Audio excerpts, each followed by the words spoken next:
Excellent, excellent. So yes, once again, as we all get situated into the Zoom here, we'd love to have everyone introduce themselves in the chat, your name, your org. That way we know who's here in attendance. Let me see. All right, perfect. So we can go ahead and get started here now, 10:02. So hello, everyone. Welcome in to the K-16 Collaborative Computer Science Advisory. This session is being recorded, and participants will be emailed both the slides and the lookbook, along with the recording of our today's session at a later time. My name is Pablo Martinez. I'm Assistant Program Manager for Workforce Development here at Los Angeles County Economic Development Corporation. LADC is a nonprofit organization that serves LA County, and our mission is to reinvent our economy to collaboratively advance growth and prosperity for all. It's my pleasure now to introduce the um, the director at United LA and the K-16 Collaborative, Adam Gottlieb. Thank you, Pablo, and thank you all for being here. My name is Adam Gottlieb. I serve as the Director of Post-Secondary Strategy and Policy at Unite LA, which is the convener of the LA Region K-16 Collaborative. We're very pleased to be here in community with you all to look at some of the data and regional information regarding computer science, think through some of the connectivity between academia and employers, and start thinking about what we can do to advance our work together in the computer science field. First, I'll tell you a bit about the K-16 Collaborative, and then I will pass it on to our experts and employers. So next slide, please. Just an overview of the K-16 Collaborative. There are 13 across the state. Some of you may be familiar with ours or others. They were established in 2021 via the state budget. The program goal for all 13 is to streamline and accelerate pathways from high school to post-secondary education and into the workforce. Though many career areas were available for us to focus on, the Los Angeles region, together with folks from our K-12 higher education, civic and business communities, chose to focus on healthcare, computer science, and engineering. Next slide, please. The regional goal of our collaborative aims to close racial and gender gaps in post-secondary attainment and employment by building equitable pathways to healthcare, engineering, computer science careers, really focusing on those racial and gender gaps. We're looking to make sure that all students, no matter their background, no matter their financial situations or otherwise, have those opportunities to enter into these high growth fields through high quality education. Next slide, please. To do so, we have a number of objectives and strategies. Our objectives are really what we find are those areas that students might get lost in the system or might fall out of the system. So we seek to expand dual enrollment offerings to really build a connectivity between K-12 and higher education, strengthen transfer and articulation to ensure that speedy, cost-effective higher education is available to all, and scale work-based learning opportunities to make sure that paid experiential learning are a part of our curriculums and a part of our student experiences at large. Our strategies, which are more social emotional or student-centered that fall into those objectives, include improving college affordability broadly, supporting early college preparation, advancing inclusive supports, and providing high-tech, high-touch advising, all of which support students in their academic and career journeys. Next slide, please. Our region is set up across 5 sub-regional partnerships, as we understood that there's no one-size-fits-all solution in LA County. So among the San Fernando Valley, East LA County, Greater LA metro area, South Bay, South LA, and Long Beach, we have dozens of partners from across our education and workforce spectrum working on creating these pathways. And here just the list of a few of our partners here. Next slide, please. And of course, we wouldn't be able to do this without some sort of regional stewardship group, those folks across our K-12 higher education, employment, and workforce spheres that help us kind of craft our vision and craft our movement forward. So here's our representation from our employers and workforce and education partners who sit in our stewardship group and are really helping us to drive the outcomes of this collaborative with other goals and trajectories across the county through funded projects, through state and local grants and kind of other visionary pieces that they're working on. Next slide, please. Just a brief what's happened with the K-16 collaborative. Here are just some of the things that we're doing and have been that we're proud to have had done and we're continuing working on. We've created new dual enrollment courses offered by the CSU in engineering, healthcare, women and ethnic studies, collectively serving over 300 students.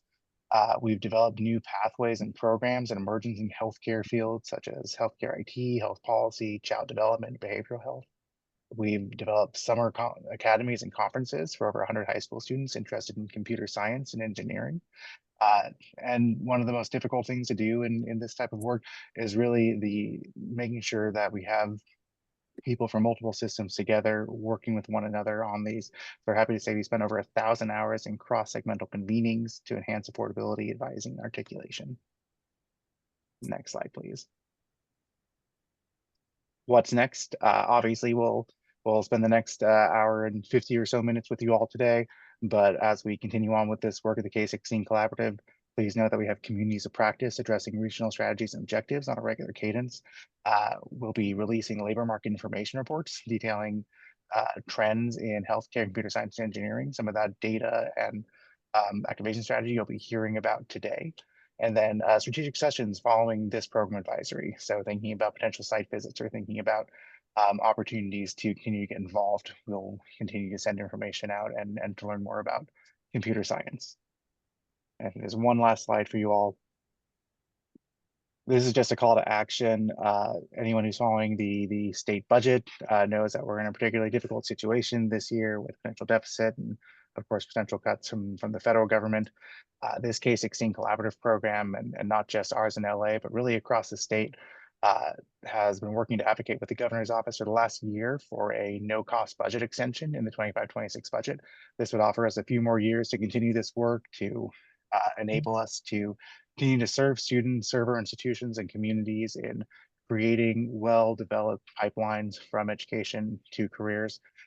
So all to say is the May revise comes out tomorrow. We're hoping to see that this no-cost extension that we've requested in partnership with 12 other regions across the state is still in there.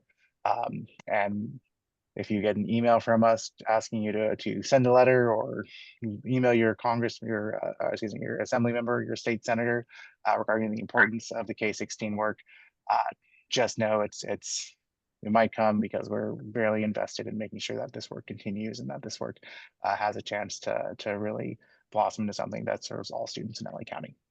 So with that, I will pass it back to Pablo and we'll get started. Thank you very much, Adam. Excellent. So next up to present LADC's findings and data on the current industry in Los Angeles County, I'm pleased to introduce Justin Adams, our senior economist working in our Institute of Applied Economics. Hi, good morning, everyone. My name's Justin Adams. I'm senior economist with the Institute for Applied Economics at LAEDC. Today, we will examine the current state of the computer science and engineering industry. We'll explore educational pathways across the K through 16 continuum, and we will highlight strategies to ensure students are prepared for high demand, high wage careers in technology. Next slide, please.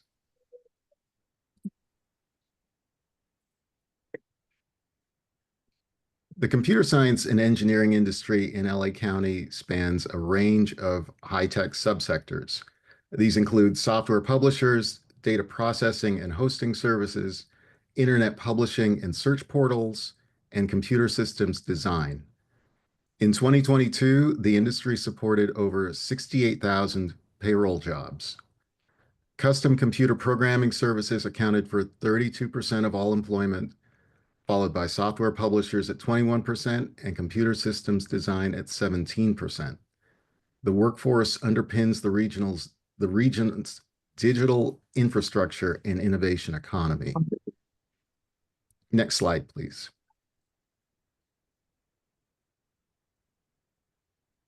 So employment in this sector has grown steadily over the past decade.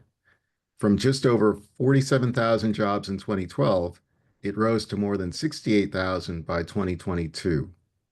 While employment peaked in 2020, and slightly declined in 2021, it did stabilize in 2022. Looking ahead, the industry is expected to grow by another 27% by 2026, reaching more than 86,800 jobs. Next slide, please. Between 2012 and 2022, software publishers added nearly 9,000 jobs. Data processing and hosting services added almost 6,000 jobs, and custom programming services contributed nearly 5,000 jobs. From 2022 to 2026, internet publishing and web search portals are projected to add over 7,200 jobs. Data processing and custom programming will each contribute an additional 3,000 jobs. This growth reflects the region's increasing reliance on scalable platforms, cloud infrastructure, and customized software solutions. Next slide, please. So looking at wages across the computer science and engineering industry are significantly higher than the countywide average. In 2022, software publishers and data processing services offered average annual wages of more than $180,000. Other high-paying sectors included custom programming and internet publishing, both averaging over $100,000. Even the lowest paying subsector, which was computer systems design services, offered average earnings near $95,400. These wage levels highlight the value of technical skills in today's labor market. Next slide, please.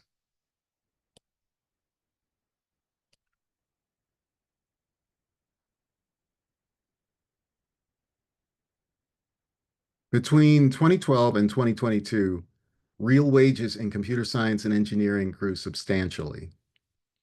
Data processing and hosting services saw an increase of over 200%. Computer systems design and other related services increased by more than 130%. Software publishers and facilities management services each more than doubled. Custom programming services and internet publishing saw more modest but still notable gains, reinforcing the sector's economic momentum. Next slide, please. So some key findings. The computer science and engineering industry is projected to add over 18,500 jobs by 2026. Growth is concentrated in both high-skill occupations like software developers and computer and information systems managers, and middle-skill roles such as computer user support specialists.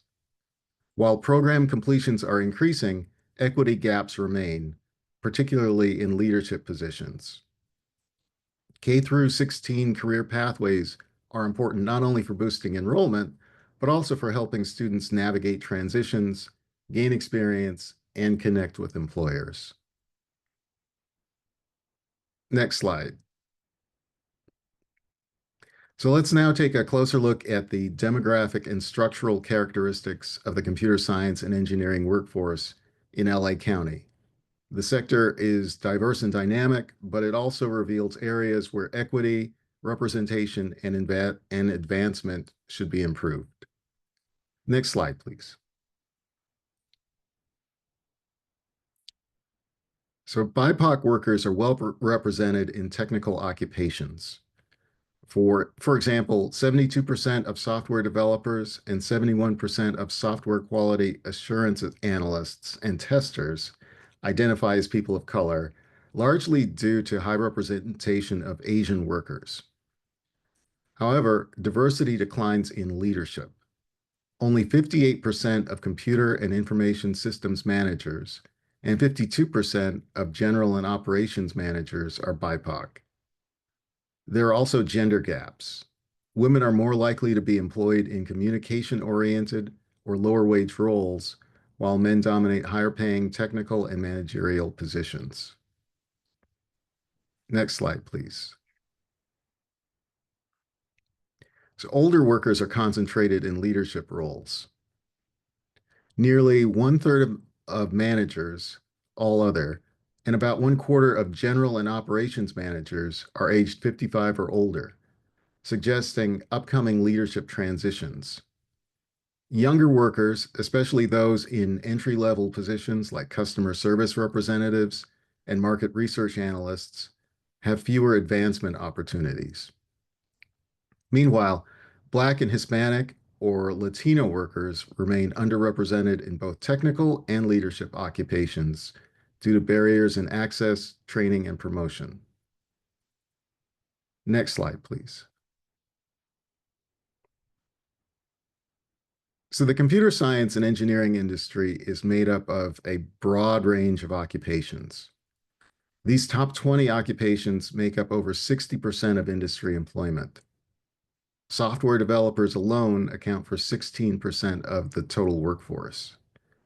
Other top occupations include computer user support specialists, computer and information systems managers, market research analysts, and computer systems analysts. These jobs span different education levels, from high school diplomas to bachelor degrees and beyond, requiring multiple entry pathways to meet demand. Next slide, please. We highlighted the top 5 occupations for middle and high school and high education level based on total employment in 2022. At the top, we see roles that typically require a bachelor's degree. These include software developers, computer and information systems managers, and market research analysts. These occupations offer strong median earnings, with some exceeding $150,000, and they are projected to grow significantly between 2022 and 2026. The table at the bottom includes occupations that can be accessed with an associate degree, post-secondary certificate, or some college. These include computer user support specialists and computer network support specialists. While earnings are lower than those requiring a bachelor's degree, these roles still provide valuable career opportunities and are critical to maintaining IT systems and infrastructure. So this breakdown reinforces the need for a range of education pathways to meet demand across all levels of the CSE workforce. Next slide, please. Okay, so jobs in this sector overwhelmingly require higher education. More than 73% of jobs require at least a bachelor's degree.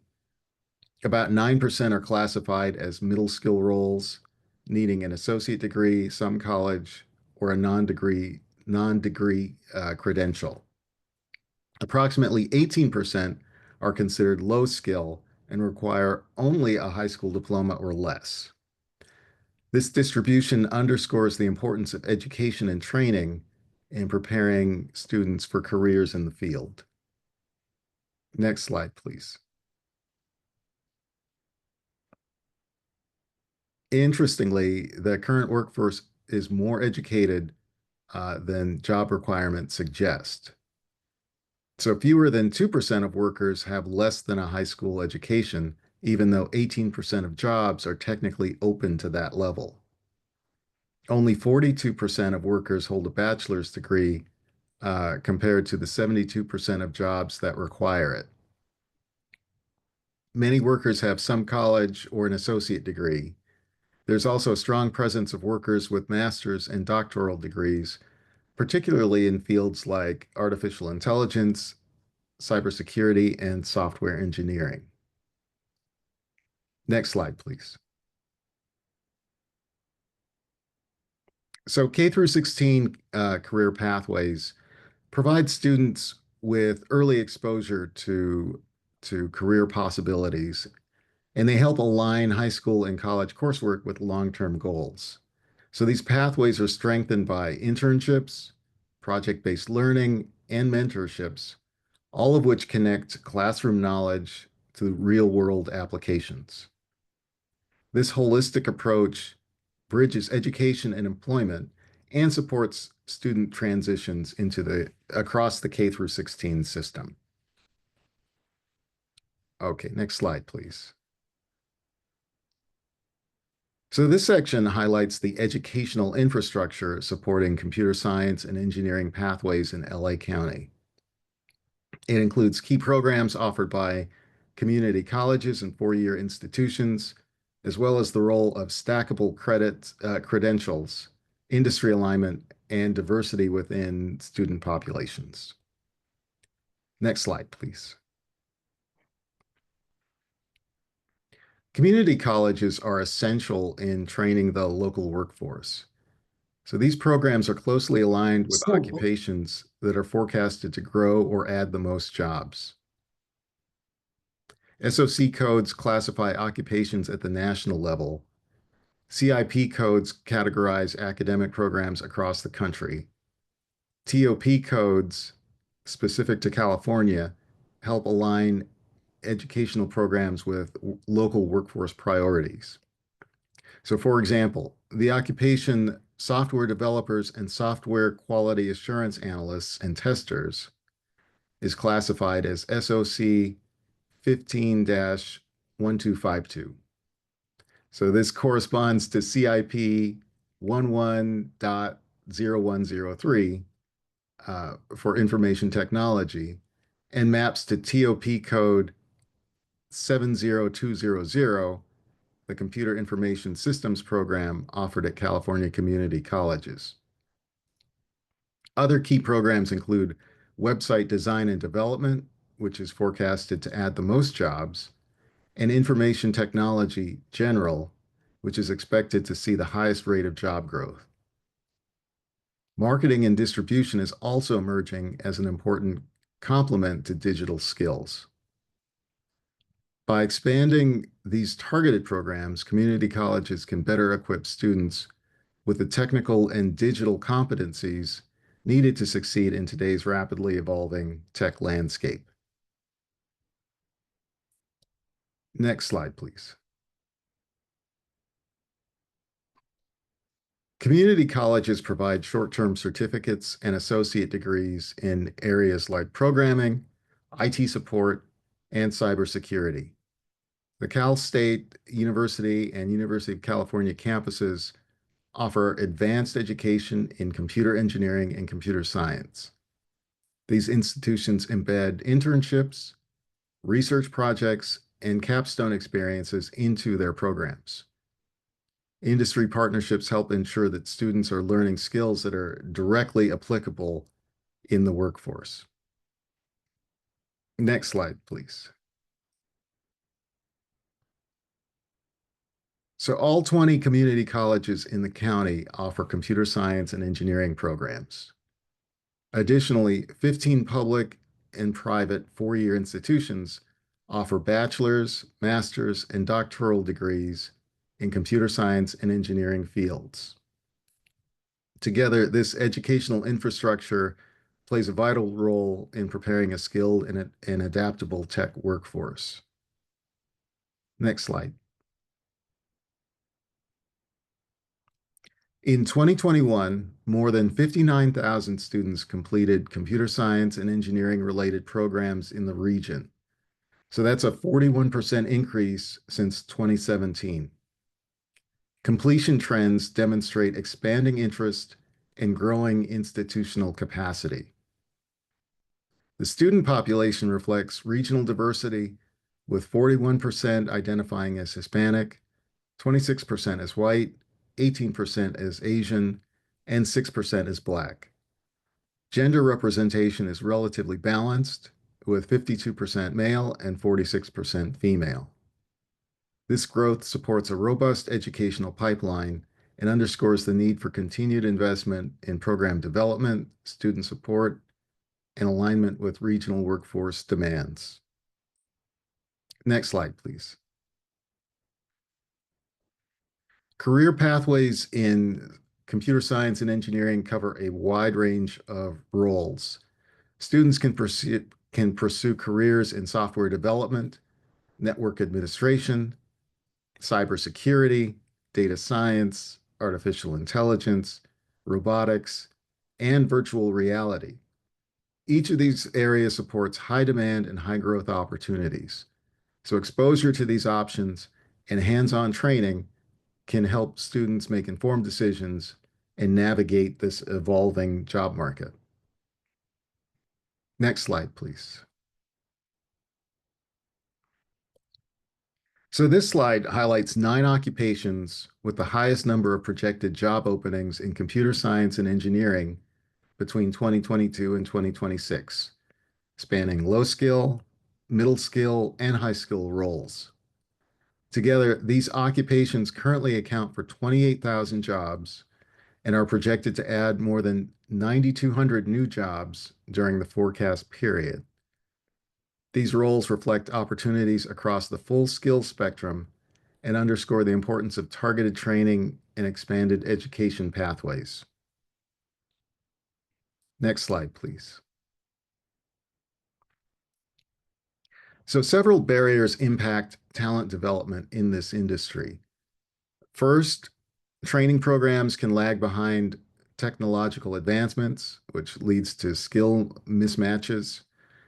Second, work-based learning is limited, particularly for community college students. Third, employers report difficulty filling middle skill roles that require both technical and soft skills. And finally, candidates may lack fluency in tools such as collaborative platforms or version control systems, which are essential in modern workplaces. Next slide, please. So addressing these challenges requires a multifaceted approach. Public-private partnerships align education with workforce needs. Programs like Tech Hire support training and placement for underrepresented populations. Apprenticeships and boot camps offer accelerated hands-on learning. And the Google apprenticeship program, for example, provides paid training pathways in Los Angeles. Next slide, please. The industry is rapidly evolving. Artificial intelligence is reshaping customer service, content creation, and healthcare. Internet of Things devices are enabling smarter homes, vehicles, and cities. Cybersecurity remains a top concern with growing use of blockchain and zero trust security models. Quantum computing is progressing, and hybrid cloud and edge computing models are improving real-time processing. Sustainability is a rising priority, driving demand for energy-efficient hardware and data optimization technologies. Next slide, please.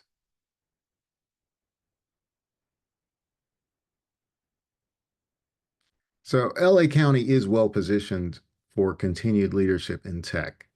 Silicon Beach continues to grow, supported by companies like Snap, Hulu, and Google. Artificial intelligence is transforming both entertainment and healthcare. Virtual and augmented reality are reshaping gaming, education, and real estate. And with its unique mix of talent, creativity, and innovation, the LA region is poised to lead in cybersecurity, sustainability, and smart technologies. Next slide, please.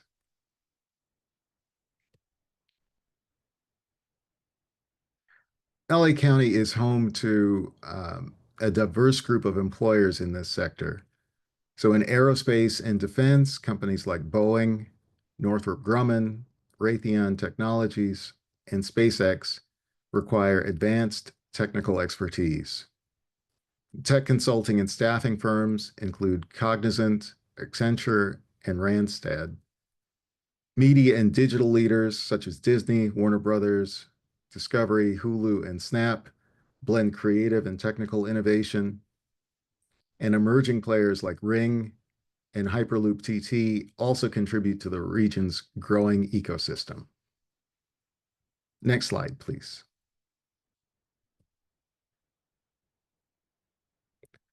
So to strengthen and expand K-16 career pathways in computer science and engineering, our report identifies 5 key recommendations. So first, increase sustained investment in K through 16 pathways.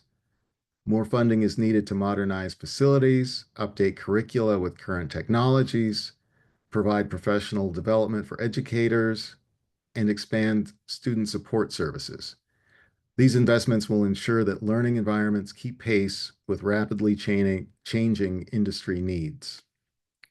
Second, incentivize and formalize collaboration between education systems and tech employers.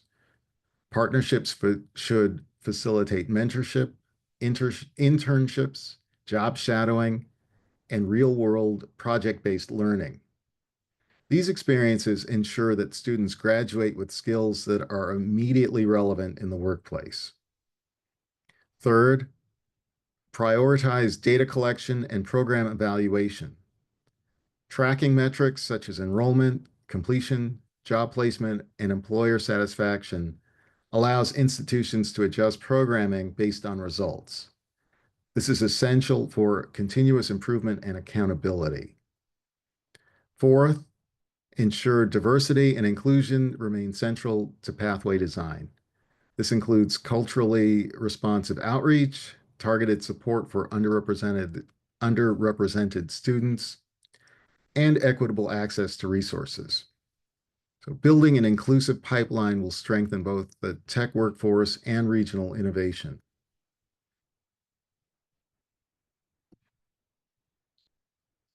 Fifth, expand access to high-quality experiential learning. So internships, apprenticeships, and capstone projects offer students a chance to apply technical and professional skills in real-world settings. These experiences are essential for career readiness and equitable entry into high-wage occupations. So together, these 5 different strategies, they offer a roadmap to making computer science and engineering pathways more equitable, industry-aligned, and sustainable over time. Next slide, please. And for more questions, please reach out to Matthew Skyberg, who is the lead author on this report, and to me, both at the Institute for Applied Economics at LAEDC. And with that, I will hand it back. Thank you very much, Justin. We appreciate you walking us through this report here. We will now be moving into our roundtable panel discussion. So I please invite everyone to stay muted throughout the discussion. Any questions that may come up, please feel free to use the chat box. There will also be a Q&A section after our moderated panel discussion. So please stay tuned for that as well. Today's panel will be moderated by our Program Manager of Workforce Development here at LAEC, Alicia Nguyen, and also by myself as well. And so with that, it's my pleasure to introduce our first of our invited experts, Linda Nguyen, lead of U.S. Philanthropies TechSpark at Microsoft, as well as Gabriela De Leon, Human Resources Manager at LA Metro. They'll be joined by Par Marat, Vice President of Cisco Learning and Certifications at Cisco, and also John Callas, Chief Information Officer at the Los Angeles County Public Works. And so with that, we'll transition into our panel discussion, and we'll bring them up to the stage. Great. Thanks, Pablo. And I think Justin shared a lot of really great information specifically about the industry and where it's going. A few of the key points that I kind of gathered was that there is a strong industry growth. There's projected, I believe, 27% till 2026. So that's really great to hear. And that there are some diversity challenges within leadership roles. And the main point that I got was that the K through 16 pathways are really essential. So I think having this conversation, having this advisory here is really important, especially since we have such great representation from all the industry to really understand what's happening. And with that, I kind of wanted to open the floor, starting with kind of the state of the industry and where we're at. My first question is, what emerging trends in the computer science field should K through 16 institutions and subregions be preparing students for now and also for the future? For that first question, I'll kind of just open the floor to anybody who wants to kind of speak about first. Can start, Alicia, if that's okay. Of course. All right, it's really a pleasure to be here as a product of LA Region Schools, and I actually see my alma mater, South Torrance High, represented in the audience. It's really an honor to be here. So the presentation from Justin was fantastic. It captured a lot of the things that I'm looking to convey to you all. Looking at trends, obviously, artificial intelligence, it really isn't just a buzzword anymore. It's a core skill for any career in computer science, but really, I don't feel that that's enough to just use it. Students also need to understand the basic ideas behind it. So that's understanding things like logic, fairness, data ethics. One of the things that keeps me up at night as a CIO is cybersecurity. So that is something that I see lots of growth in that field. So cybersecurity and data privacy, they're not just important. With threats growing fast, knowing how to protect our data is critical. And it starts early. It starts with habits like secure coding and protecting personal information online. And finally, one of the areas that I'm really interested in is human-centered computing. So that's designing tech that actually works for people. It's not just about code that runs. It's about building tools that are clear, fair, and accessible. So those are really the three trends that I'm seeing in the industry. And I'll add, I think to reiterate what Dr. Adams mentioned, a lot of the data he shared on what are the needs and the demands. It's also what we're seeing in terms of internally what we're looking for, but also among our ecosystem of over 500,000 partners, what we call Microsoft partners, who leverage our technology, who use it or build on it. They're looking for a number of individuals working in the space around, building cloud infrastructure is a huge one that we'll emphasize. And we also see the need for, as John mentioned, cybersecurity. That has been a high demand and something that has been increasing. Other areas that we see where it's also growing is within applied science. And that is looking at it from the perspective of the research for that work, especially you might be hearing more around quantum computing. That is an emerging area and field as well. And then just thinking about also the various technical program manager roles. That's been an important part of the growth in the field, as well as more front-end developers using UX engineering. So those are some of the things that we're seeing. So. Yeah, I'll jump in. Parmarat, Cisco. What we're seeing in the industry is absolutely AI is changing not only the skills that are needed, but the way applications are built.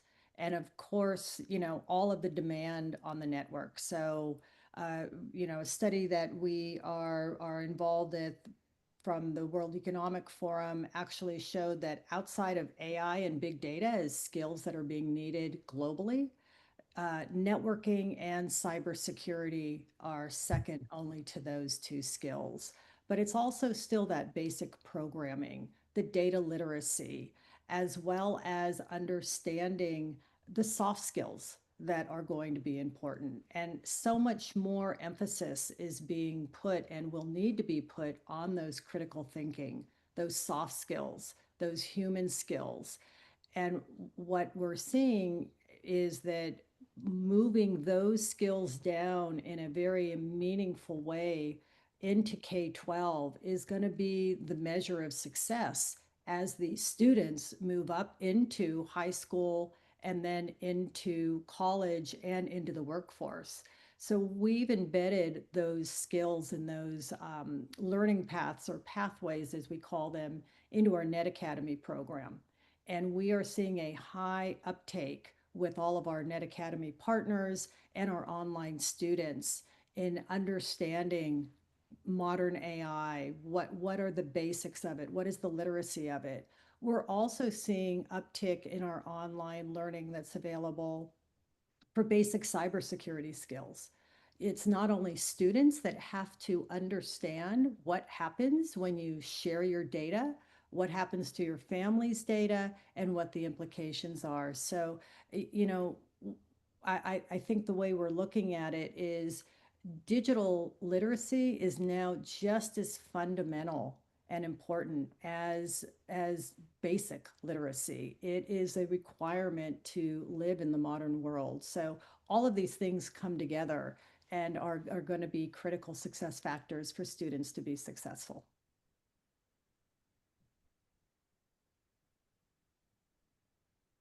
Gabriella, do you have any insights specifically for emerging trends?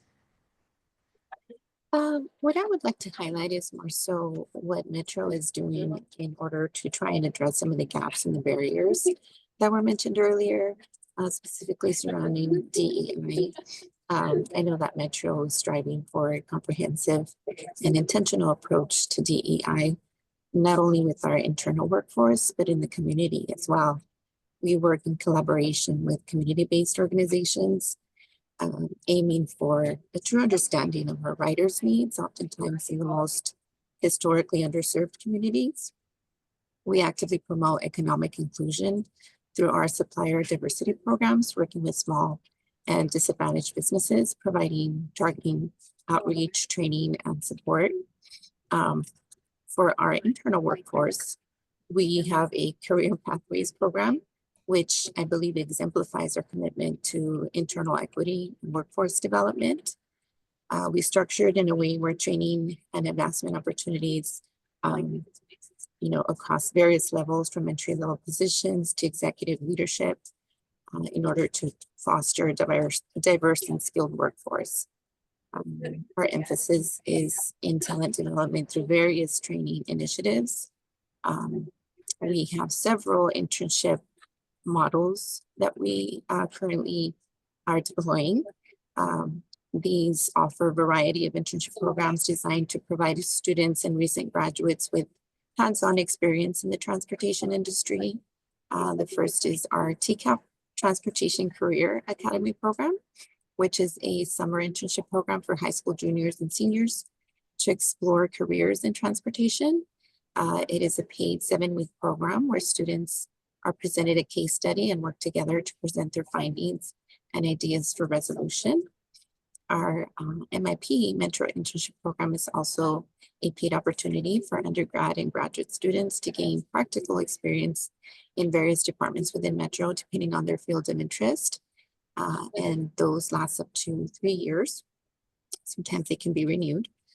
And then our ALTP entry-level training program, which is a full-time paid program designed for students, recent grads to gain entry-level experience in various departments as well. A few years ago, which was very exciting for Metro, the development and the inauguration of our SEED School, which is a college prep school designed to serve students in grades 9 through 12, with the focus on supporting resilient youth experiencing difficult circumstances in their lives. It emphasizes in transportation infrastructure, STEM, as we mentioned earlier, and offers mentorship programs, internships, and field trips that provide also real work exposure to the industry. I'd like to also talk about, how these programs provide professional readiness, since, we know that those soft skills are as important as the expertise that these students are studying. So all of our programs are really designed to provide growth and professional readiness, enhancing communication skills, teamwork, and problem solving. Here at Metro, our goal is to establish a pipeline, for our future workforce. We are expected to grow by over 30% in the next 3 to 4 years. Another exciting initiative here at Metro is that our board recently passed a motion to develop our own in-house transit security system, minimizing the need to rely on our various law enforcement agencies that we have throughout the years. And so this means, you know, there are so many upcoming opportunities to develop and grow our workforce. And we will see definitely the need for that IT infrastructure. So it's exciting times here at Metro. Again, we're trying to close the gap and the barriers mentioned earlier. As far as AI, we are trying to catch up with the times. I believe we are in the policy development stages of that, but looking forward to developing that more so as well. I think everybody's points were really great in that they were very similarly aligned, but they were also very vast and different from all the different industry perspective. And with that, I kind of wanted to start the next question with Par. I know you had mentioned it before, but I kind of wanted to see if you had any specific collaborative models that you think would be effective within the region for employers, and also K through 16 institutions to really anticipate and meet evolving workforce demands within LA County? Yeah, sure. So we've got a number of different programs that we and partnerships that we have in place, both from a direct to academic institution standpoint with our hands-on curriculum. We provide project-based learning as well as hands-on learning. And when students conclude that, they end up with a certificate or a certification that validates the skills that they have in hand from the completion of the course. Again, what we do is we work with a number of outside institutions. So we make sure that our certifications are certified for the skills. So we're not teaching to product, we're teaching to skills. And those skills include cloud, networking, AI, cybersecurity, all of those things that we're talking about being in high demand. We also have partnerships with organizations like Indeed and Manpower so that as they see students come in, they can help put their arms around them, help make sure that their applications are tagged and identified. So we're really trying to do a lot to connect those skills to jobs. You know, in addition to our certifications, the program that we work with both K-16 as well as just government and industry partnerships with is 25 years old. We have had over 4.7 million students on an annual basis come through, and since inception, close to 28 million students come through. So we are continually working with large data sets to anticipate the skills that are needed in the workplace and designing our certifications as well as our curriculum around what is needed and how to augment. I know one of the challenges that we hear all the time from our academic partners is the cycle in which to get curriculum approved and into the catalog for the calendar year. There's always a delay. And so our approach is that we create curriculum that is modular and can be used to augment in a way that teachers can get their hands on it with project-based, with gamified and contests and all those things to really engage the student so that it's not just theory, it is the practical that leads to those skills that are needed in the market. And in areas like cybersecurity, in areas like data literacy, in areas like AI, this is evolving. You know, a couple of people have mentioned, hey, policy is still being figured out. But we can't wait for the policy to be settled because these applications, this technology is in the wild. And so we have to prepare individuals for not only the skills they'll need, but the way to think about it and the implications of it.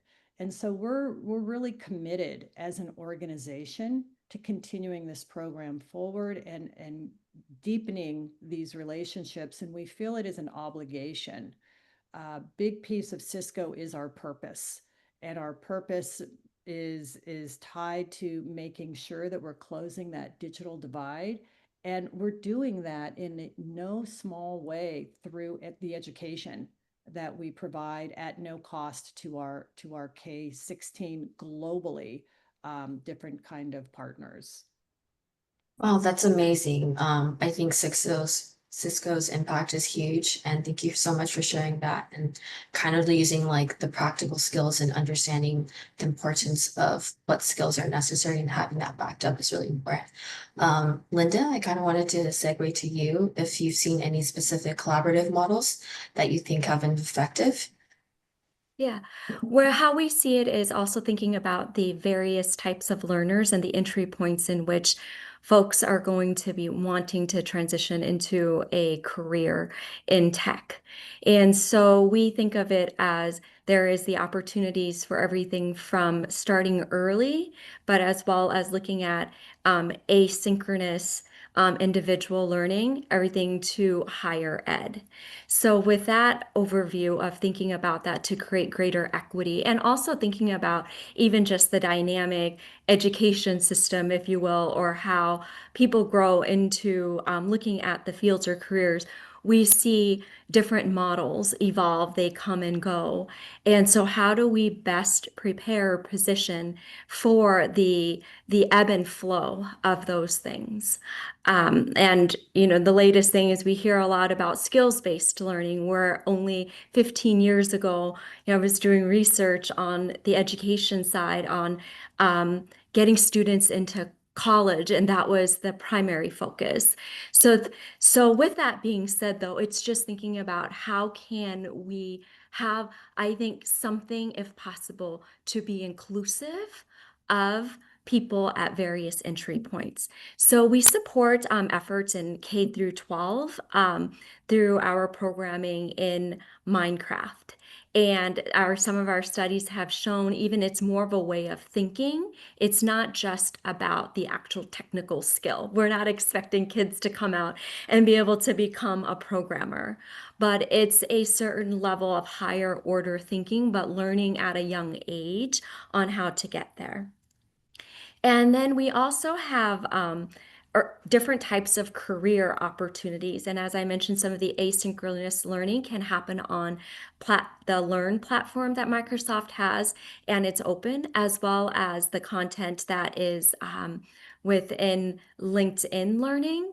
And as Par mentioned, we are agnostic in all that we do. And we're not only demonstrating or laying out there what is within the Microsoft ecosystem. We have, the content is in certifications and certificates are for other types of platforms and other companies as well. And being able to use those and also stack on that learning. And then opportunities for thinking about that skills-based learning, where there are people who are just taking so many boot camps, and we hear those a lot of academies. People are taking courses outside of their regular either workday or what they're doing in school already. And so Microsoft offers it's semi-annual, what we call the LEAP program, and it's for those who take what we consider non-traditional route, which is they don't have a 4-year degree or even an associate degree. And they can apply for jobs that are related to computer science, but because of their will and their interest in their own continued learning, that they've advanced that. And we have some of our also discovery programs for university college students, as well as our advanced degrees, university internships as well. So.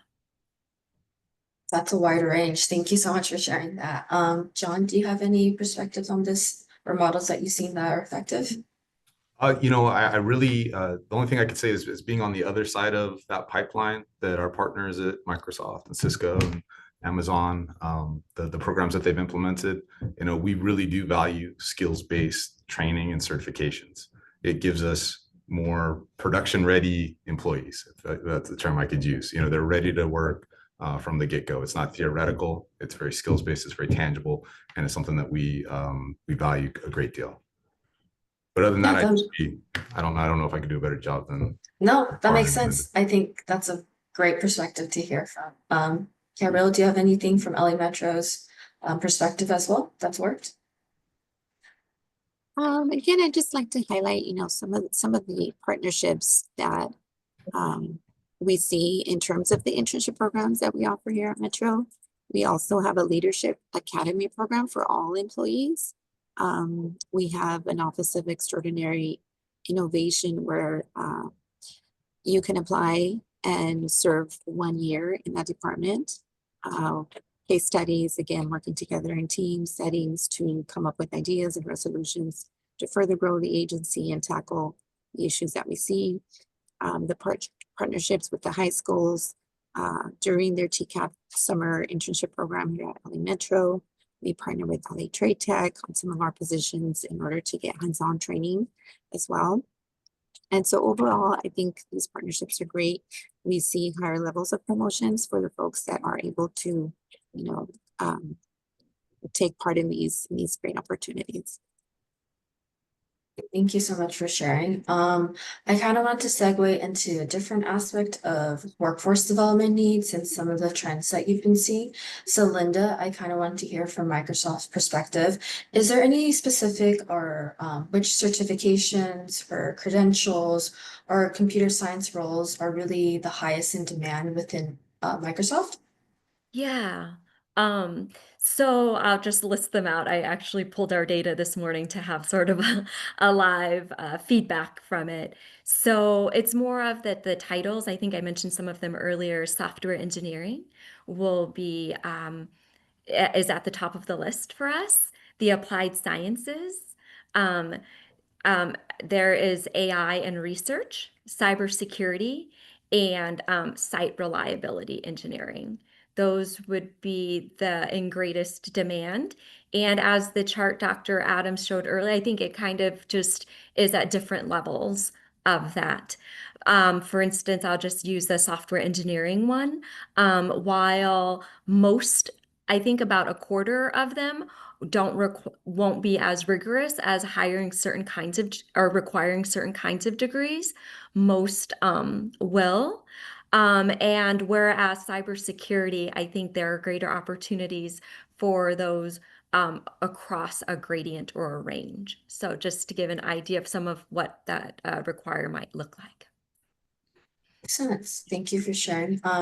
John, coming from your background, is there any within LA County Public Works that you've seen? Yeah, absolutely. So we're seeing strong demand in several areas, and that's just not traditional software roles. So from that roles perspective, you know, we're hiring a lot of cybersecurity specialists, data analysts, and this is also a nice differentiator. We're looking for people with GIS experience as well, because everything that we do at Public Works can be mapped back to a thing that is in the physical world. So along with that, we're looking for people with experience in SCADA or industrial control systems, which are critical for managing those public infrastructure. You know, from our software developer perspective, we're looking for people who can build APIs and support mobile first services. When I look at certifications, again, we value those practical skills-based credentials. We look to things like AWS or Azure cloud certifications, GISP for our GIS team members, CISSP for our cybersecurity folks. And, you know, we also like to see experience with data analytics platforms. So learning and getting certifications in things like Power BI or Tableau are also very important to us. Yeah, that was a lot. Yeah, so thank you for sharing that. And then Gabrielle, do you have anything from LA Metro side of like certifications or credentials that you've seen? You know, here's where I wish we had a more of an expertise in the matter. What I can see in terms of what we see here in the recruitment and selection team working with, you know, the various hiring managers, it's sort of back to basics, you know, making sure that these folks have those underlying or primary certifications, right? That we mentioned earlier that are not always included in today's learning environment. So I think that's all I can bring to the table for now. Yeah, and then Par, I kind of wanted to leave a question with you since you are the Vice President of Cisco Learning and Certifications. Do you have any insights on that specifically from Cisco? You know, the way I'll address it is as all of these skills are evolving, the roles are evolving as well. And Cisco has created a ICT consortium where we are working with a number of other companies, industry leaders, proactively looking at what are the skills, how are all of these roles going to change as a result of AI. And we are continuously updating and evolving our existing certifications and our existing skills that are needed proactively, looking out, over the next 12 months, 18 months, 24 months. So all of the certifications, all of the skills that everyone has mentioned, 100%. We have certifications in cybersecurity and networking, in ethical hacking, in data, and soon to be in this whole area of modern AI and the skills that are needed. IoT and OT is becoming much more critical as these in industry workloads come online. So we're continually evolving these things and making sure that our curriculum shows up in a way that's addressing the students at an early standpoint, all the way up to we have a whole group of individuals that are in the workplace whose skills also are going to need to evolve. And so making sure that we have the curriculum and the skills-based training and the certifications for those individuals as well. The only other thing I think I'd say about certifications is we have different levels of our certifications. The certificate, which can be, stackable up to a certification at an associate level, at a professional level, and then at that expert level. And so we're really trying to meet people where they are and employers where they are in the skill set and level of skill set that is needed for their organization to achieve their outcomes. And that is something that we are, really dedicated to doing in an ongoing fashion, and really appreciate, all of you here listening to how do we make sure that students have the skills that are going to be needed in the next decade, in the next 2 to 3 years here, as things start to change very quickly. That's a really important point. So thank you so much for sharing that. And then my next Alicia, question can I is, just jump in? I Yeah. just happened to look at the chat, and Carrie had asked a question about some of the certifications, and I had put in a link to the Microsoft Learn content. So just wanted to share that that could be a great starting point to explore with students, as well as there's a space in there to build your own pathway. There are some set out pathways for individuals, but then they can also just select and build kind of their own approach.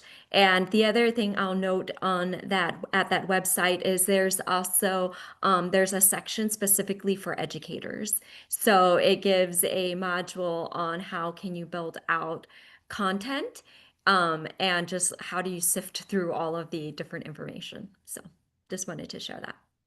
Thanks so much, Linda, for sharing that. And then for the next question, I know it's something that everybody's kind of touched based on, and it's a huge aspect relating to AI. I know we can probably talk about this for the entire time, but we want to be really cognizant of time. So I just wanted to kind of touch base on, as AI continues to really transform the technology landscape, what roles and skill sets do you believe will really remain resilient or really become increasingly critical?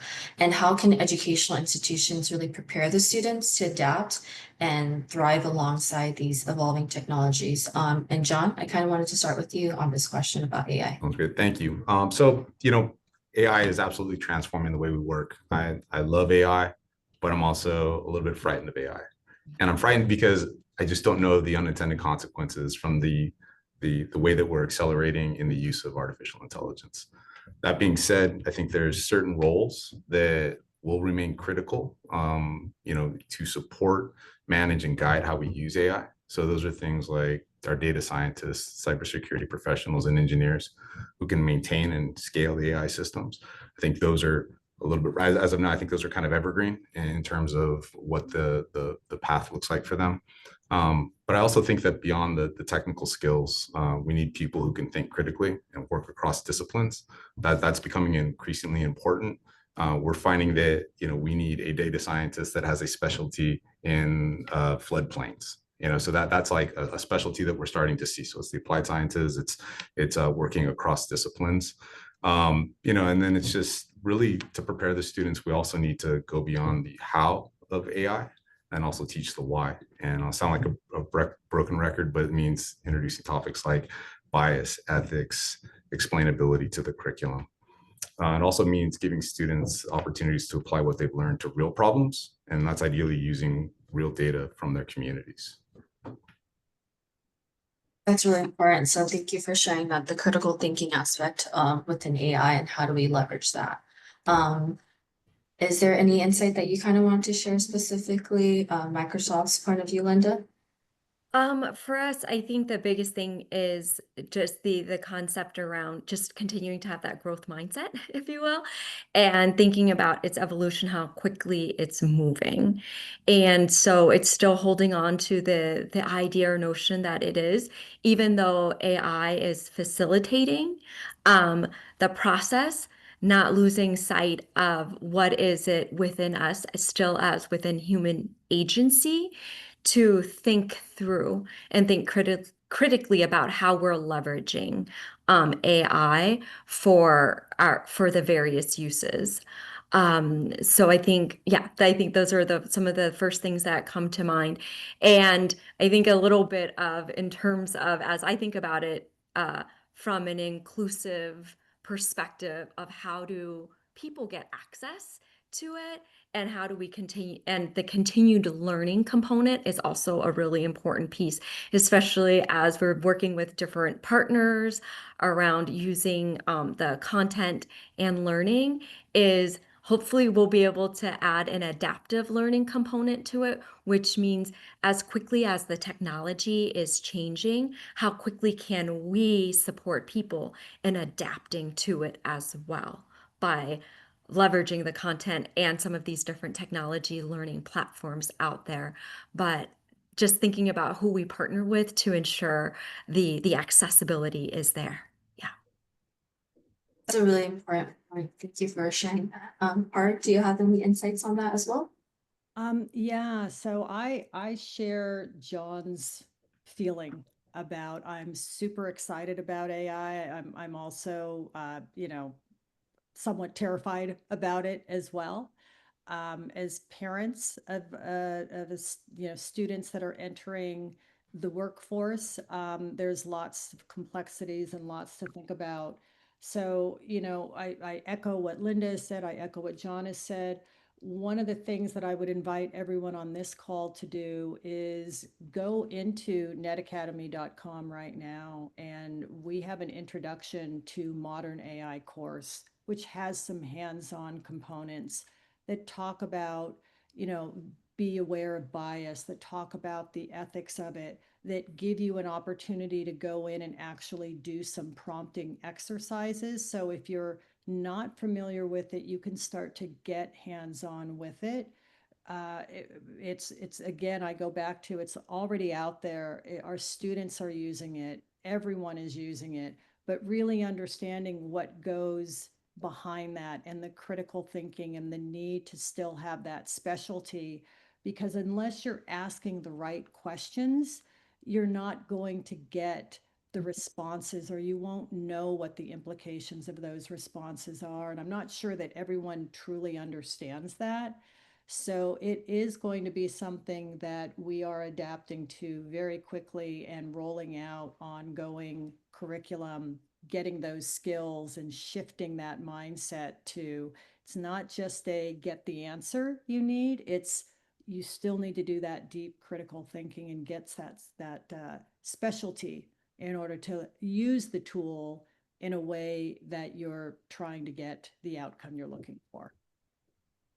That's an important aspect to using it as like a tool to help and leverage you and the work that you do. And then from LA Metro's point of view, Gabriella, do you have any insights on that you would like to share?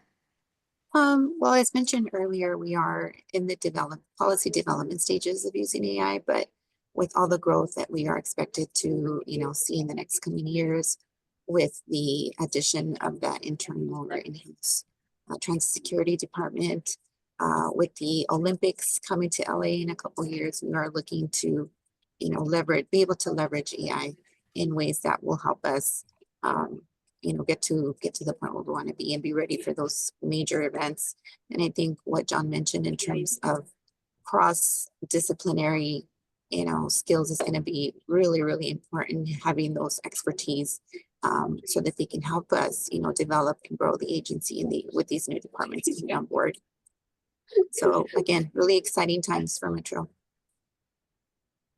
And then for my last question before I segue to Pablo, that maybe if I'll open it up to everybody as well, just maybe list one or two beyond technical skills. What are some most common gaps within professional readiness of entry-level computer science hires or interns, whether that's, communication, teamwork, that people wanted to share? We're happy to hear that. I can start again. So, hiring a lot of entry-level people, a lot of the common things that we see, it's really two. The first is challenges navigating ambiguity. So when they're coming from school, oftentimes they're presented with a clearly defined problem that they need to solve. And when you get into the workforce, that's rarely the case.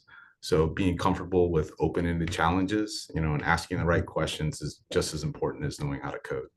And then the second thing is around communication. So it's especially the ability to explain technical work to non-technical people. That seems to be a recurring challenge and theme that we're dealing with. So it's critical, so it's really, when we look at it, it's like it's a super critical skill in LA County, where our technology team is constantly having to interface with our business operations, finance, HR team members.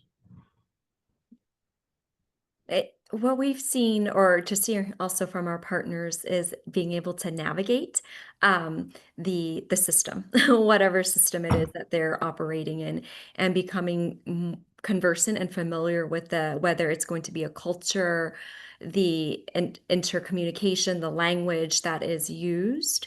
I think that is something, we're seeing it's an adjustment period for a number of individuals coming in, especially entry level. And also, I think we've seen also a little bit of a shock to the system when, everything they've learned is maybe more on a technical side. And when it becomes the actual application within specific industries or fields. Because sometimes things are taught more of as a foundational level.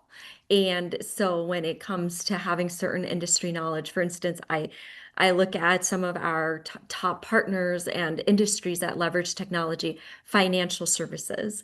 The way that they operate could be very different than at a healthcare company. So just thinking about how we can help prepare in a way those mindsets, or even just having a general understanding of different fields and how they operate and might apply. I know you asked for a non-technical, but I just wanted to put that out there. But it is also something that is a transition that I try to wrap my mind around as well, because as we see various industries emerge and apply technology, it's within a certain context. Like Microsoft, yes, it's known as a tech company, but let's say we don't think of as JP Morgan Chase as a tech company, but they use a lot of technology.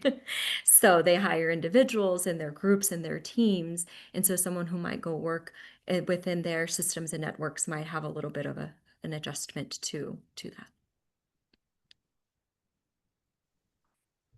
Or Gabriella, do you have any other non-technical competencies or skills that you think would be important? I think again, back to basics, our hiring managers are always going to be looking for someone who has integrity, especially now with AI coming in big time, right?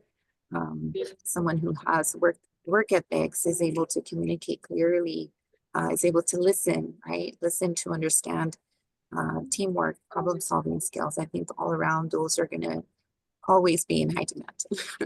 In addition to, the IT background.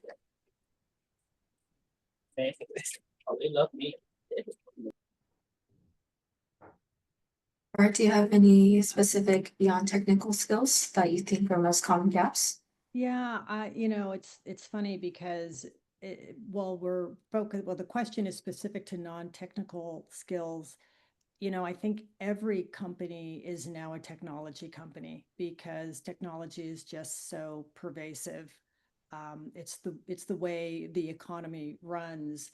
But one of the things that we found, and it's not just a recent challenge, is that when people transition into the workplace, it is a new way of thinking, it's a new way of interacting.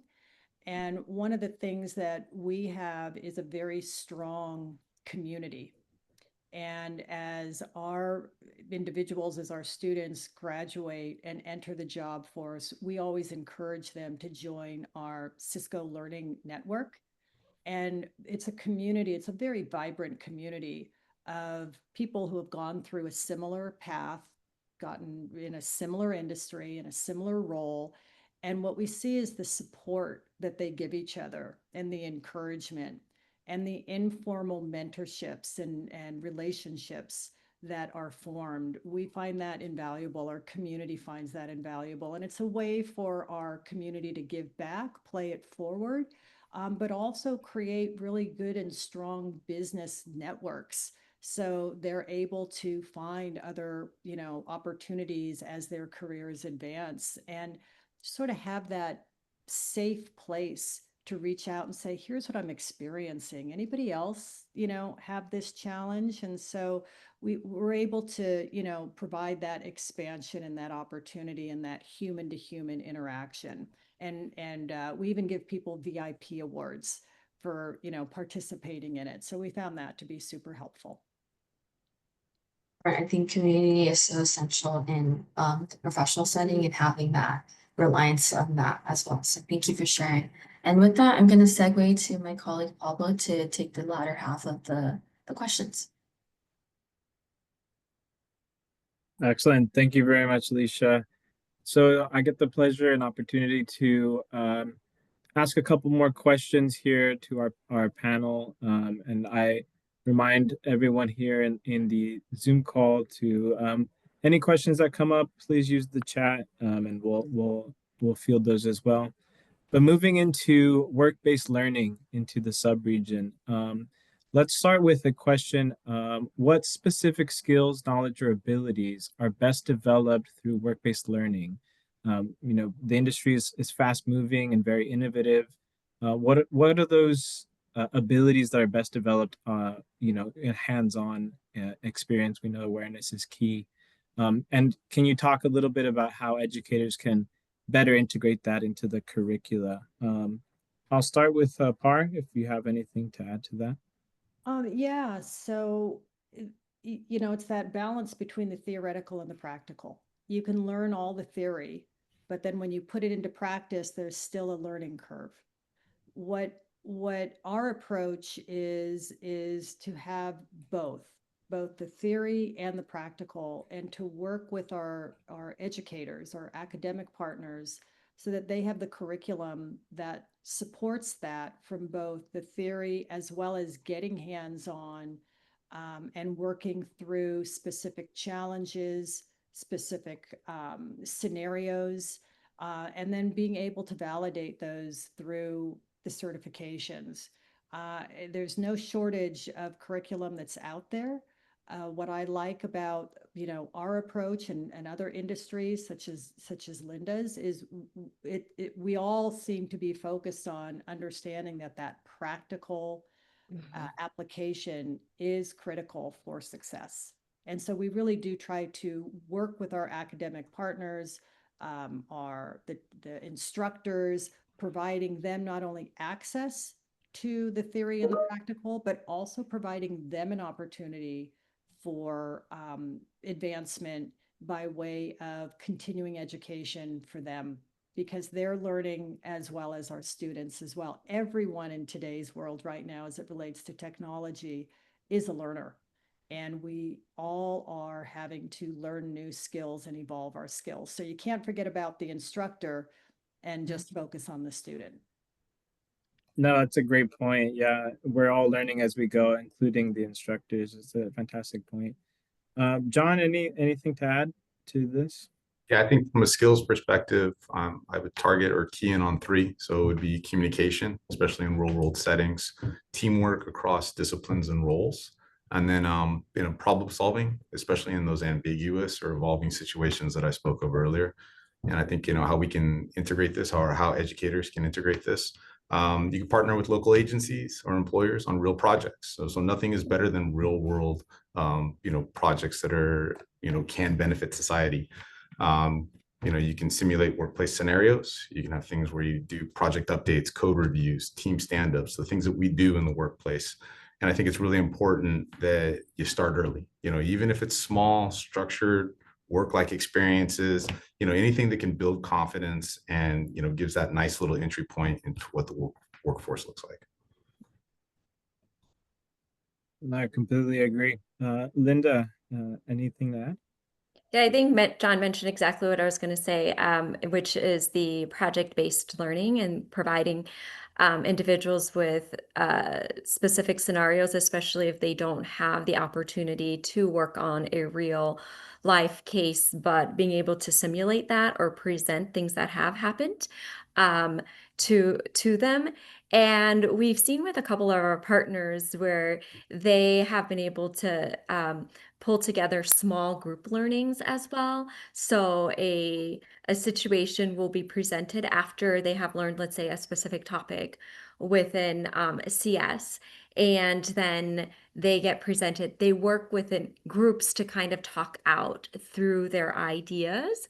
And I think hearing from others' perspectives and there in those instances, there isn't the interruption of a right or a wrong, and perhaps there will be when you get to that juncture, but the initial step or that phase is to hear the process of the thinking, because one, there may be an alternative way to it, but it's the means to that end also helps with the growth and developing that muscle and how to apply some of the skills that they are intended to learn.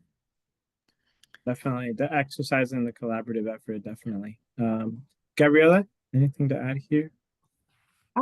Just the same. We do try to, again, for all of our various internship programs, we try to present the students with real life issues that Metro is facing so that they can work together. Again, that teamwork, that collaboration to come up with a solution and present it. Our TCAP program specifically highlights this type of methodology where we present the students with a scenario that Metro is facing, and they turn it into a competition. And at the end of their 7-week program, they present during their graduation ceremony, and we choose a winner. And yeah, so we do employ that methodology across our internship programs in our Leadership Academy, Office of Extraordinary Innovation. We present real life case studies Metro is facing. So that hands-on real world learning is really what Metro is all about. No, that's excellent. It's excellent. Yeah, applying what we learn to the real world, making a meaningful impact. That's amazing to hear. I'll stick with you, Gabriella, if I can, for this next question. What are the biggest barriers to offering or expanding the work-based learning in your organization? Is there like a lack of capacity, maybe time constraints or costs? And what can we, as the K-16 Collaborative, do to support those, to overcome those kinds of barriers? Definitely time constraints, I would say, is our number one issue here in the HR department. We are growing at such a fast pace here at Metro. We're trying to fill so many positions across the board, across so many disciplines. I think you guys are doing a wonderful job in preparing the students, K-16, with those soft skills, you know, maybe take care of that. So when they come to us, we are able to focus on the expert areas, you know. So I think, yeah, the soft skills, you know, the work ethic, communication, teamwork, problem solving.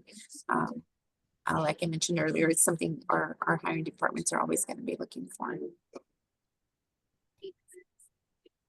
And I'll open it up to the rest of the panel. Anything to add here? Barriers that you've seen in your organization?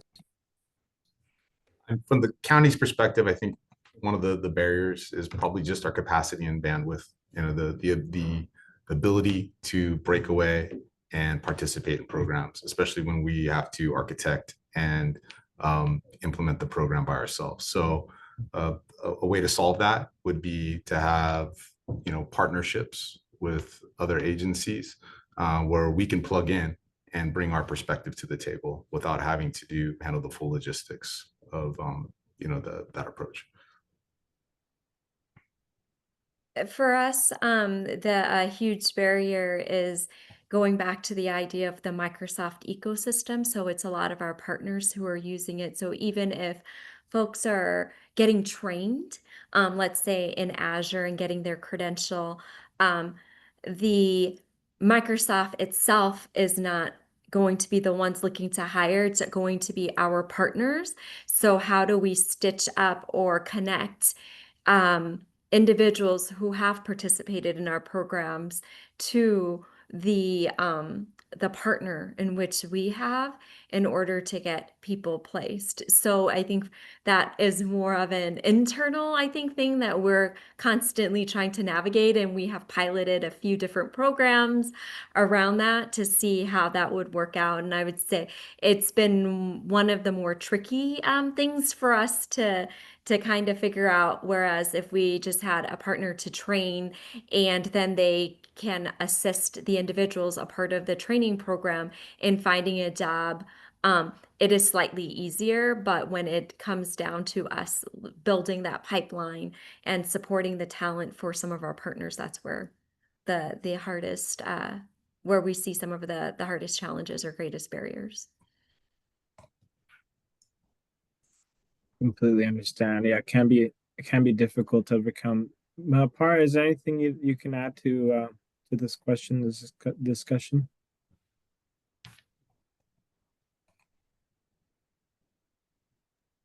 No, I believe you're on mute, Par. Sorry about that.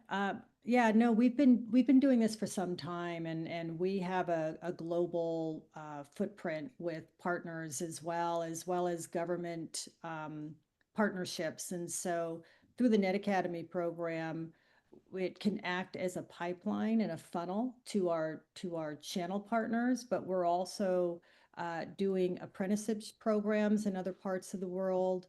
This is something that we're always happy to, you know, make those different kind of connections. We do try to bring a full package when we engage with organizations. And so if this is something that folks are interested in participating, you know, reach out to us, let us know. What we're finding is this, again, I'm going to go back to the skills. They are shifting so quickly. And so everyone's trying to, I'll say, do their day job. And so finding the room to do that upskilling, it is something that we need to be intentional about, and, you know, make sure that we're partnering with a curriculum that is going to address the whole person, meaning those soft skills, the discipline skills, and evolve in a way that can connect them from that skills to jobs program. We're not perfect. What I can say is that, you know, 97% of our students who take one of our certification courses report back to us that it was a critical success factor in then obtaining and continuing a professional career. I'll even go so far as to say Fletcher Previn, who's our CIO, was once upon a time a NetAcad student.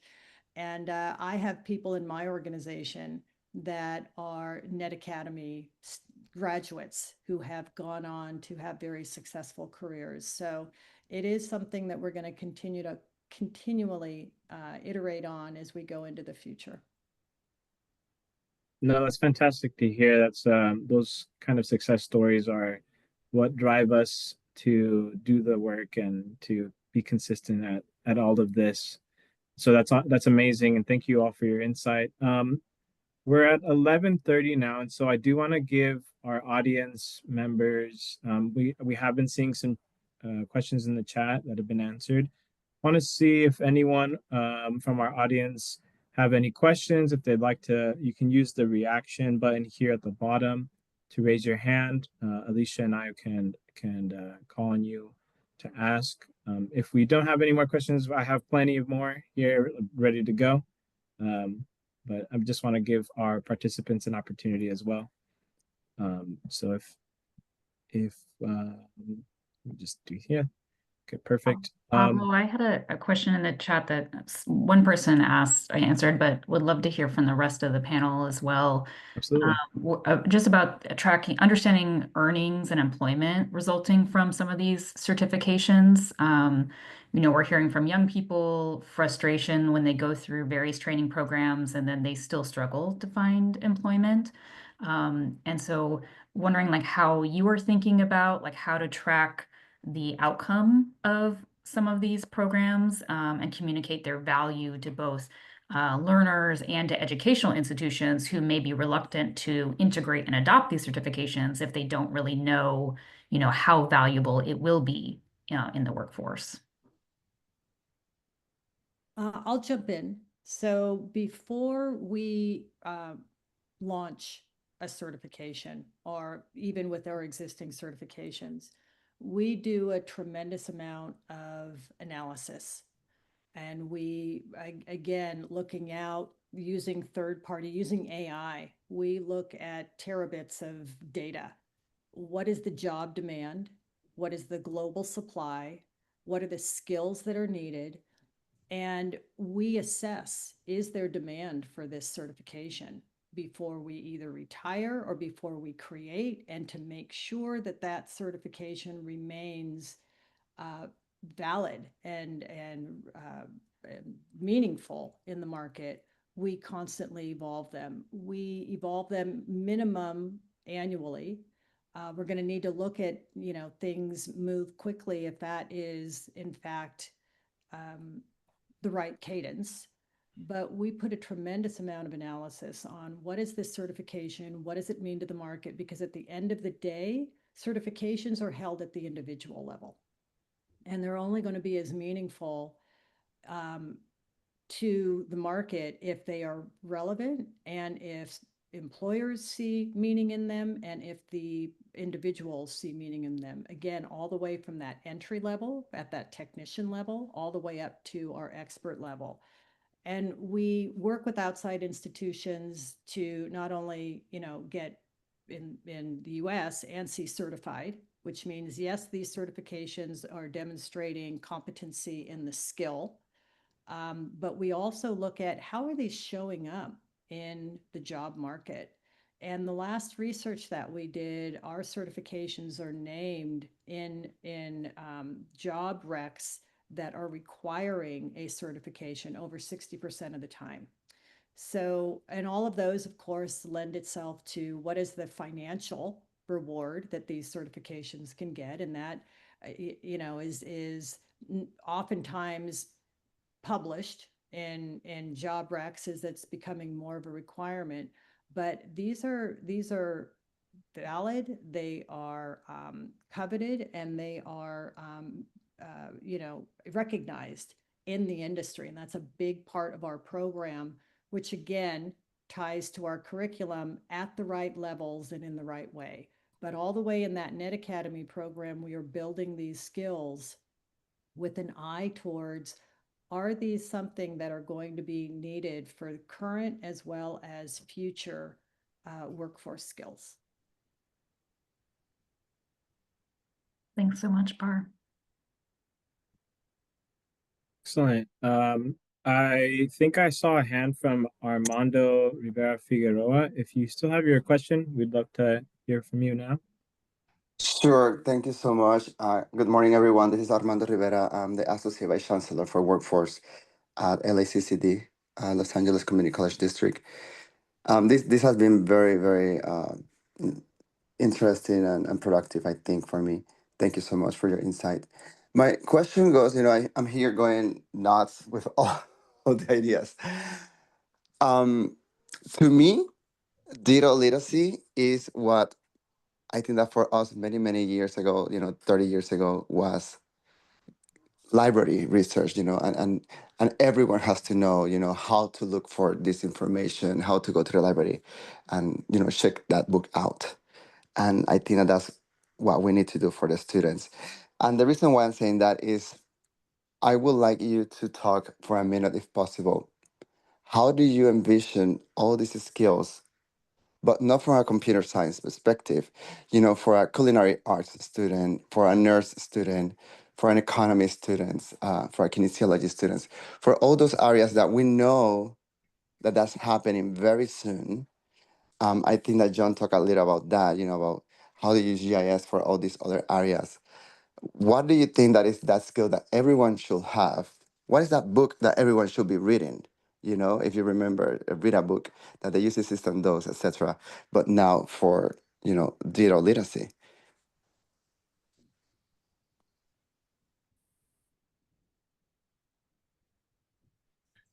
So that I could take a stab at that one. So I'm a little bit old school in this regard. With the changing speed of technology, as I've been growing up and kind of developing my, how I think about things in the world, I've come to realize that, there really are two distinct skill sets. And it's problem solving and communication. So as opposed to focusing on any one particular domain or technology set, I chose to focus on the underlying skills for problem solving and communication. And that's allowed me to traverse my career. When I started as a graphic designer, then I went into GIS, and then I moved my way into IT. So it's not about necessarily these domain skills that I picked up, but it's the underlying skills that I learned how to take an input, which was a problem, figure out a solution, and then communicate that to a group of stakeholders. So while I think it's important, it's table stakes to learn the technology that's out there, I think it's really important that we don't lose sight of those underlying skills that we need that make us human, that the AI will never be able to replicate. Well, hopefully not.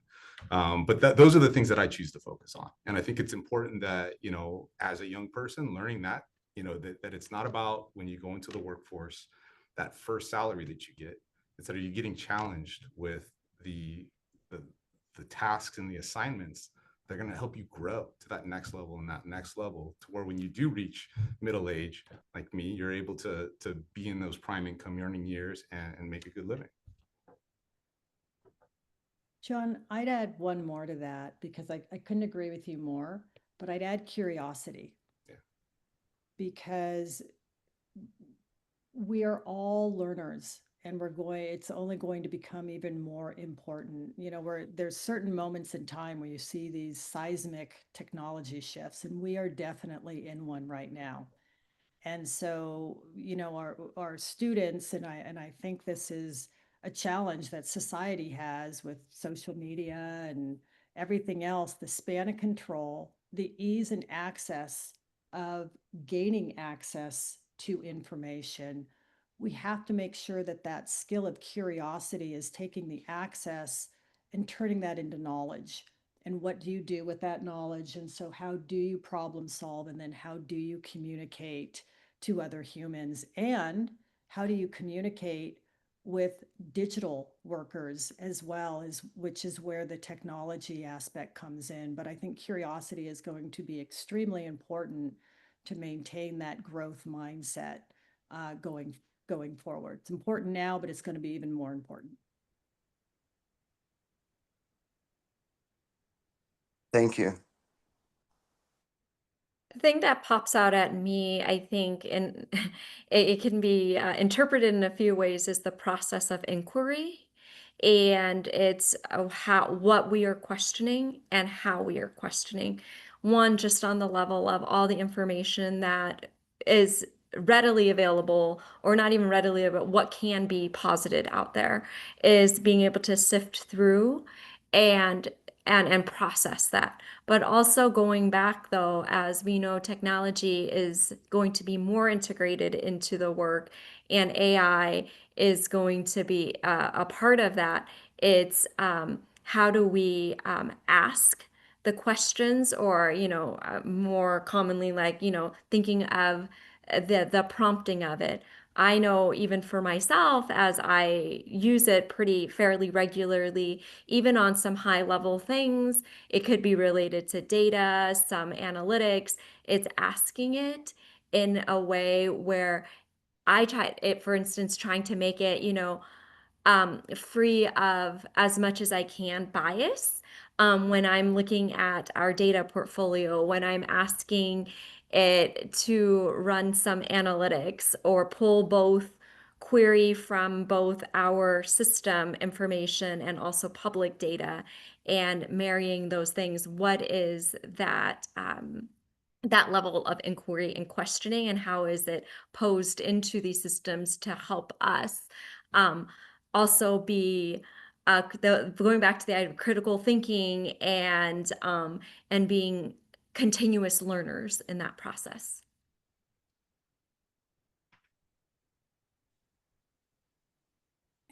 Pablo, if I may, I'd like to highlight here at Metro, we use blind screening when filling our positions. We don't have access to viewing an application or a resume when conducting interviews. And so I think communication is really big for us here at Metro, right? Being able to communicate those knowledge, skills, and abilities during the interview process is going to be key moving forward. A big word that we use here at Metro is being able to be fluid and adaptable, right, through these changing times. So I think, again, those soft skills are going to be really, really important to be able to hone in on, especially during an interview process. Hopefully that helps the question or something. No, I think it does. It definitely does. Yeah, the technical, but also marrying it with the soft skills, the transferable skills as well.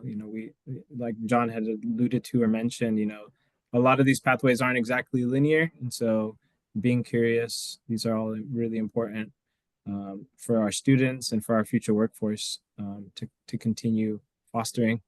We have maybe time for one more question before we move into our survey and our final thoughts. Anyone have a last question? I see Carrie has one in the chat about soft skills.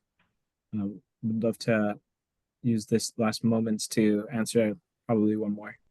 It was just a follow-up to this topic, kind of playing devil's advocate, because we hear all the time employers value the soft skills, but are you incorporating that into the hiring process? Like, and how can you assess for those skills, or is it really the certifications, the hard skills that end up kind of getting the job, but then the soft skills help you advance? I can take a stab at that, Pablo. So, yeah, the way that we kind of structure our interviews, we do ask some questions in regards to the area of expertise, and then we try to incorporate a lot of situational questions, right? Those real life world examples where you have to demonstrate your ability to communicate, your ability to work in a team environment to come up with solutions. What do you do if someone's not pulling their weight, in a team environment? So that's how we kind of structure and evaluate candidates' readiness in both areas of expertise and the soft skills. And in Public Works, we have a very structured process where we do evaluate from a technical perspective. If somebody is coming in as an application developer, we want to make sure that they have competencies in those areas. When they get into the later rounds with the hiring, our hiring managers meet. We talk about, our desirable traits that we have. We really look for people who have the capacity to learn. Not that they're, fully baked when they're coming in, but they show curiosity, that they show a willingness to learn, that they fit in with the culture of Public Works. That's really what we look for. So it's extremely hard to assess soft skills, especially with somebody who's coming right out of college and it's probably their first or second interview. But you can see those intangibles sometimes, and those are the cues that we look for. But again, it's having a mix in a balanced process where we are having some objective assessments done, but it's also really having deep conversations with the hiring manager to see if we can assess or pull out some of those traits that we're looking for.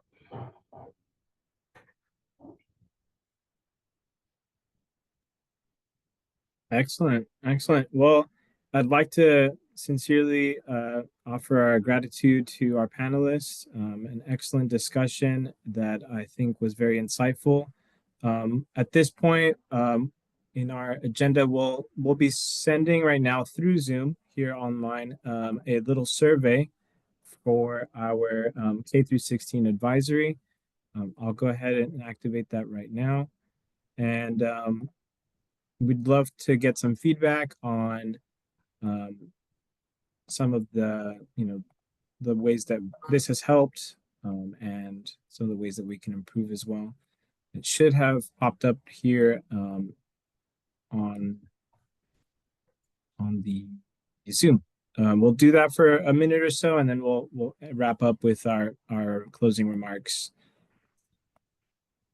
from K through 16. I do see we have people voting, so that is good. Or polling, I should say. Thank you very much for your feedback. We appreciate you.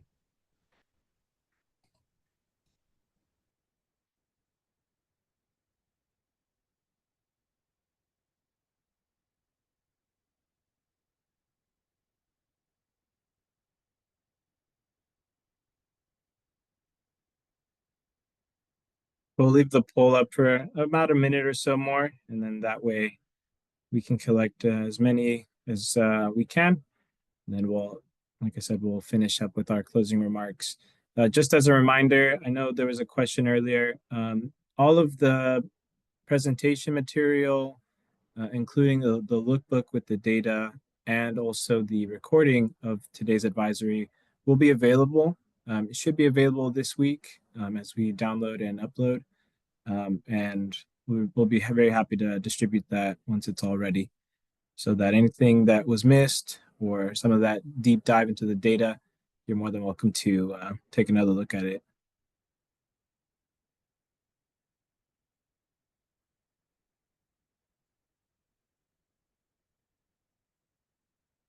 All right. Excellent. I think everyone has added to the poll, so we thank you very much. Thank you very much. We will take that into consideration, and it's very helpful to us. So with that, I'd love to introduce again Adam Gottlieb, Director at K through 16, to give our closing remarks and our final thoughts. Thank you, Pablo, and thank you, Pablo and Alicia, for facilitating and your work in putting this together. We appreciate it. So a round of applause for you all. And of course, thank you to Par, Linda, John, and Gabriella for your time here on our panel to answer our questions and really give the region a better sense of what's happening at your organizations, what's happening in the field, putting some context and some examples to the wonderful data that we saw from Justin and Matthew at the LAEDC team. So really for me, and just thinking about the work that we're collectively doing as a K-16 collaborative, and thinking about the opportunities for our employers to interact more with our institutions and interact more with our students, I'm blown away by some of the opportunities that are coming up that we wouldn't have traditionally thought of, and not just AI, which we all know is prevalent and everywhere. And I appreciate, John, your weariness of it. I think it was that was telling from someone in the field. But really thinking about those other opportunities, John, you had mentioned GIS, or to an extent, you had all mentioned cybersecurity and these other areas that are in demand, not just as organizations need them, but in demand as components of our everyday lives. and more of what we experience on the day to day, which really does get into that understanding of what are the soft essential skills that students need, not just for these computer science courses, but for all other courses, as our Associate Vice Chancellor from LACCD also noted, these are things that are prevalent in the humanities and other areas, and really working through those concept of computer science in these other academic fields is incredibly important for the future success of our students and really our region. Um, Understanding that and understanding the need to further incorporate these skill building opportunities, these internships, these paid opportunities in our curriculum. I look forward to the K-16 Collaborative helping facilitate connectivity between our institutions and our employers, really helping to develop either the MOUs or the programs necessary to get students from, I think what was explained once, not just those, sorry, I wrote it down because I liked it so much. Really moving from the theory, and part of you had said this, moving from the theory to the practical work, and making sure that both of those are reflected in the curriculum, in our education pathways, and that it's not an afterthought, but really a mainstay in our education fields. So I look forward to doing that. I implore you all on the call that if you're interested in working through the K-16 Collaborative, do so. If you're interested in working with these employers that generously shared their time, or others, please continue to communicate with us. Please be sure to send us an email, drop us a line, so we can help facilitate those connections, so we can help build more of those opportunities for our students and find creative ways to make sure that holistically we are serving more and ensuring that as a community we're moving toward that sense of economic mobility. So with that, I know we're a few minutes early, so I think if you want to take an early lunch, please do. If you haven't completed the survey, also please do. We appreciate you being here. We appreciate your time. Be on the lookout for a follow-up email with the recording of this presentation, our PowerPoint, and our lookbook to give you a kind of detailed sense of our high detail summary on what you heard here today and what our next steps are. So we appreciate your time and thank you all for being here.